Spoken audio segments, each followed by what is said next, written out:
All right. Speaking of Matt Rempe, Kittle, what are we doing, Tim? I just called you Kittle. I don't know why. All right, Kittle, what are we doing next? Whatever I want to do. You mentioned Matt Rempe. He was suspended 4 games yesterday for the hit on Monday on Jonas Siegenthaler. This is his second incident with the Devils, who everyone remembers his hit last month against Bastion. The Devils have since traded before the deadline for Kurtis MacDermid. And I don't think that's a coincidence because MacDermid challenges Rempe early in the game to a fight right in front of the benches, and Rempe kind of chats with him for a second, then skates away. Doesn't want it. Um, and then he says, MacDermid said after the game, after a hit like that, talking about the Bastion hit, not the hit that's coming later in the game. After a hit like that, it goes without saying that you should answer the bell and be a man about it. John, I'll pause right there. Do you feel like Rempe should have had to answer for the Bastion hit last month, the last time these two teams played? No, I don't think he should. I don't think the Bastion hit was that egregious. I don't think he got suspended for it. So I don't think the league thought it was that bad. It was just an unfortunate situation where Bastion got hit in the head a little bit. He got his bell rung. But no. And I think Rempe made the smart decision by not fighting Kurtis MacDermid. I talked about it last week or the week before where he needs to pick his spots and he needs to be smart with his fighting. He's only, has one career. And he's already fought all the heavyweights pretty much in the league right now to date, other than Kurtis MacDermid. So why risk it? You've already, solidified yourself as a tough guy. Your face is mashed potatoes. You're healing up. Oh, and by the way, you're scoring goals playing pretty decent hockey. So what benefit do you get from fighting Kurtis MacDermid, especially when you're the Rangers and you're the better team and you will win this game? You saw what he fought early on versus Columbus, versus Olivier. He loses the fight. Columbus gets the momentum and they go on to the win of the game. So I'm sure that's in the back of his mind. Why would I fight this guy when it's 0-0 and we're the better team? So let him chase me around. Who cares? His mind's all messed up trying to get me to fight. I can play my game and I'm a better hockey player than he is. So I like this play. I really do. It's frustrating for MacDermid. He's trying to entice him into play, calling him out. I'm Rempe. I'm just laughing. It's like, who cares? Suck it, man. I'm not fighting you. So I like this. I don't mind that by him saying no. Okay. And so then later in the game, he throws the hit on Siegenthaler, immediately ejected, tossed from the game.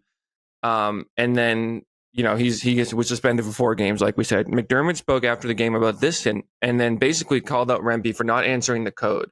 And so this is where there's a little bit of a disagreement between what you're saying and what MacDermid said. And MacDermid said, quote, "There's a right way to go about things and a wrong way. I lost a lot of respect for him tonight."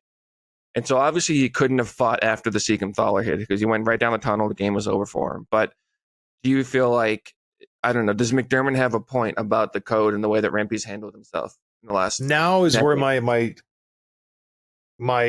thought process changes. They play again April 3rd. If Rempe declines a fight again, then I agree with MacDermid. I don't think MacDermid really had a leg to stand on for this game. Now Rempe has crossed the line. You buried someone, illegal 4-game suspension. Now you have to step up and fight this guy. So we'll see come April if they fight again, because they do play again. It's in a couple weeks. His suspension will be over. So now he can step up and answer the bell and, right that wrong. Pay the ticket because he hit somebody. He's just got suspended. It is what it is. So now you'll have to fight. The first time, I don't think he needed to fight. But that's just me. And MacDermid's saying this because the game's over. He challenged him twice. He's feeling pretty good about himself. And one of his players got hurt. So he's like, he's a coward. This is how it's. So he has to say those things. He's trying to protect his job. But now you fight. And if MacDermid really wanted to fight him, he would have grabbed him in that first scrum. There's ample time. Refs aren't going to call an instigator when two tough guys fight. They never will. I jump plenty of guys in like a scrum and stuff. And as long as it's two tough guys, they won't. You're not getting an instigator. I remember one time we were playing Edmonton. I was in Chicago and I really wanted to fight Zach Stortini. He always said no, always. And he was coming to hit me and I saw him coming. My gloves were off before he was within 5 feet of me. I'm like, he's coming to hit me. I'm fighting this son of a gun. I could care less. And I was throwing punches as he was hitting me. And I did not get an instigator. He's fuming mad because he's like, He jumped me. You're damn right I jumped him because I had asked him for years before that. I'm like, I'm done. I'm going to jump this guy. So you can you can drop your gloves crazy early if you're fighting another tough guy. It's just the refs don't care at all. They're like, go for it, no instigator. But anyways, he should have did it earlier. Well, let's go back to the Siegenthaler hit for a second, because there wasn't a lot of defense of Matt Rempe online, but the people that did were basically saying he can't control how tall he is, and and this is a question for you as a tall guy, like, it's not your fault that when you line up against someone, your elbow is the same height as a lot of other players' heads. Does that feel like do you have, as a tall guy, do you have more responsibility to control your limbs and your positioning to have that awareness, or is it not that big a deal? No, I think you nailed it with the first part. I think you have a responsibility to tuck your elbow. You have to be aware of how tall you are. And the way the game is, as soon as you extend it a little bit, you're going to get a suspension, because the optics of it looks terrible. And he did chicken wing him in this hit. Like, he comes right across the ice, and you can tell he wanted to hit him flush.